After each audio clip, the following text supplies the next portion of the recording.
Stonks.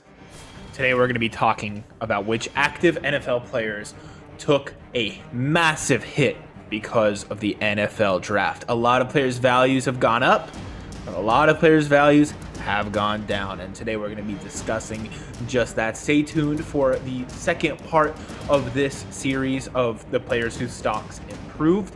But right now we're going to be talking about those ones that got dumped. My name is Sam. I'm joined by my buddy Jonathan, and this is Backseat Banter. Yo, what's going on, Sam? It's a pleasure, as always. And today we're going to dive into, as you said, the stonks of these players.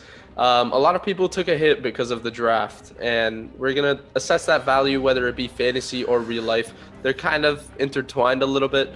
So it's just going to be assessing the playing field for next season. We could start off with the Jacksonville Jaguars, the big duo that we learned to love over the last year.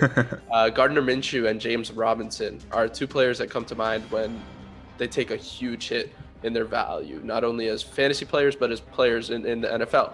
Gardner Minshew obviously loses his job to #1 overall pick, sensation Trevor Lawrence, and James Robinson, a breakout star last year, takes a hit in value as well because they do draft the guy in the first round, Travis Etienne, who quite honestly is going to steal touches, probably play that third down back role, while James Robinson still might be that touchdown guy.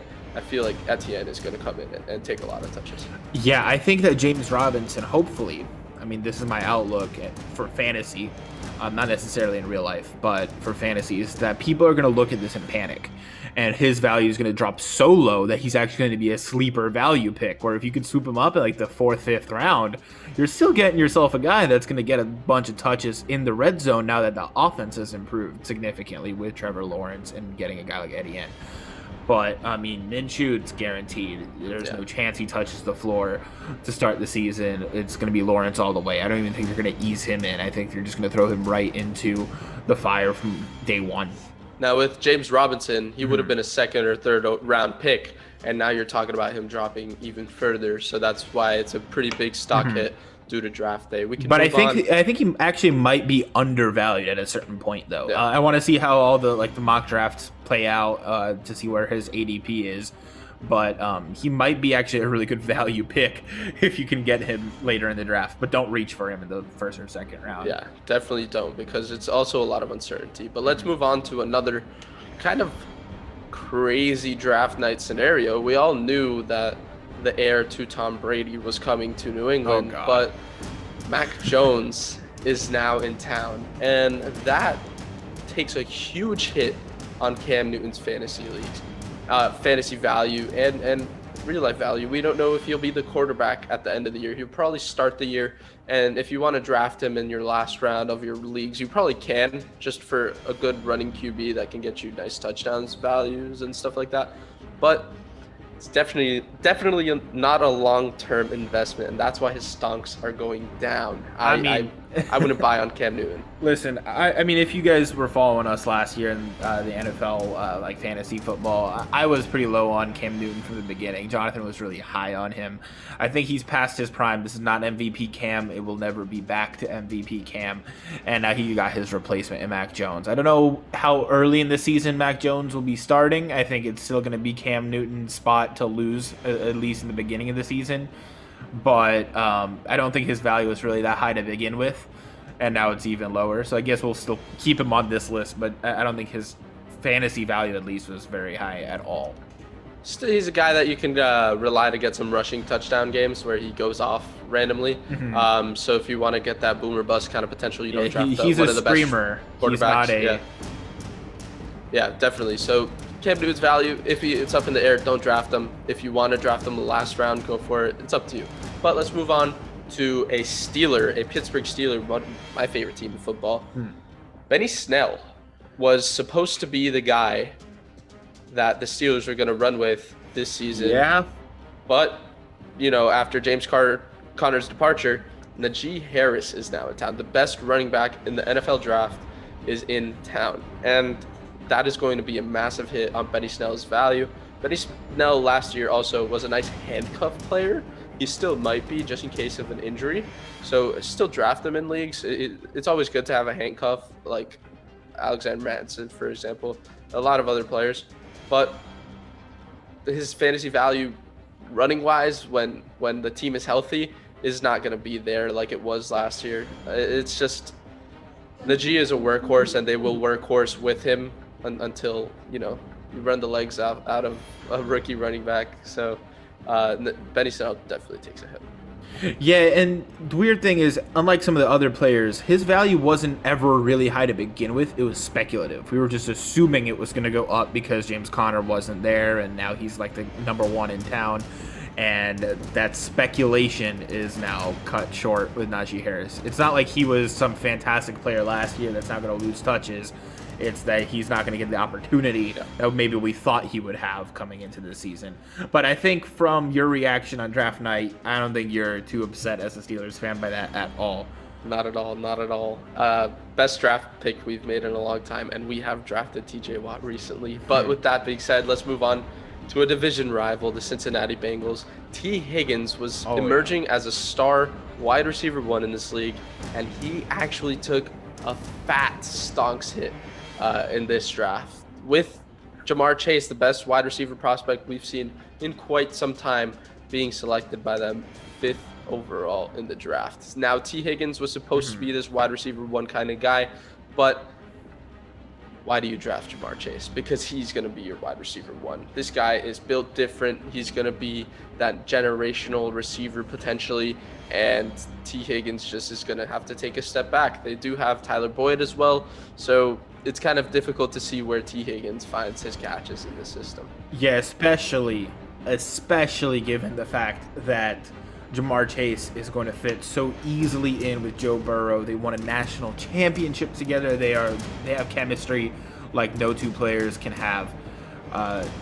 It's not going to be a hard transition. A lot of times wide receivers take some time getting adjusted to the NFL. This might not be that story because he's so used to catching the ball from Burrow. So it's not going to be a hard adjustment at all. He can fit into that #1 spot very quickly, very easily. Yeah, so with that being said, we'll move on to our second to last player that takes a big hit due to draft night, Melvin Gordon. This was a really interesting pick. It kind of seemed that the Broncos were selecting Javonte Williams to spite the Miami Dolphins, who were selecting right after them. But, in fact, that wasn't the case. They believe that Javonte Williams is a younger running back that can supply heavy downhill runs. And with Melvin Gordon, who's going to be a goal line threat, they want to preserve him as he's getting older in age. So Javonte Williams is actually going to take a decent amount of touches from Melvin Gordon here in this system. You obviously don't like a split back system. We saw Philip Lindsay leave, so they're probably filling that void. But it would have been nice to see Melvin Gordon take that #1 running back in that workhorse back role again. That's not going to happen. That's what we thought was going to happen, but they actually ended up taking a really, really good running back in the draft. That's why his stonks. Yeah, this is the only one where I think back before we started recording this, we were a little bit in disagreement about, because, I mean, last year and the year before that, really, Melvin Gordon was sharing the backfield with 2 other guys that really were trying to get touches, and Lindsey, and also they had Freeman. And now both of those guys are probably not even going to make the depth chart. I mean, Lindsey is out of there. I don't even know if Freeman's still on the team. But either way, I don't see him getting out on the field at all. It's really going to be a 2 running back system there. And Melvin Gordon's still your goal line guy. He's still the guy that's going to be getting the touchdowns. In fantasy, at least, those touchdowns are way more valuable than the touches or yards that Williams is going to be taken from him. So I get Williams why is a power back too, Sam. He's gonna vulture a lot as well. That's why it's a little iffy and a bit of a question mark. It's a question mark, and that's why he still makes the list, because there's some concerns about him. But if you could slide this guy in like the 8th or 9th round, Melvin Gordon's going to be a high value target later, like mid to late drafts, if you could snag him there. And the last Take one, us into it. Last one we don't even have to spend too much time on because it's so obvious. Unless a trade happens, because that's always possible. Jimmy G. We saw the 49ers trade up all the way to the 3rd pick with the Miami Dolphins, which I still think was a bad trade on the Dolphins' part, but that's not the topic of this conversation. And so they took Trey Lance. It's likely that Jimmy G's probably starting the season. I don't see them throwing a D2 college quarterback into the starting lineup right away when they don't have to, when they have a solid veteran already on the team. But this is probably going to be just keeping the Dolphins connection. It's kind of going to be like Fitzpatrick and Tua last year. I see Jimmy G starting 6-7 games and then falling off and never to see the field again for this team, unless a trade happens. There's always a possibility. His name's been floating around in trades. If they can get rid of him and get either draft capital or another position of need, maybe that's a different story, because wherever he winds up, maybe that's a better situation. But if he stays in San Francisco, he is not a high value pick at all. It's kind of like the Cam Newton situation. You don't know what the future is going to look like at all. He could be on the team, on the bench, starting the whole year.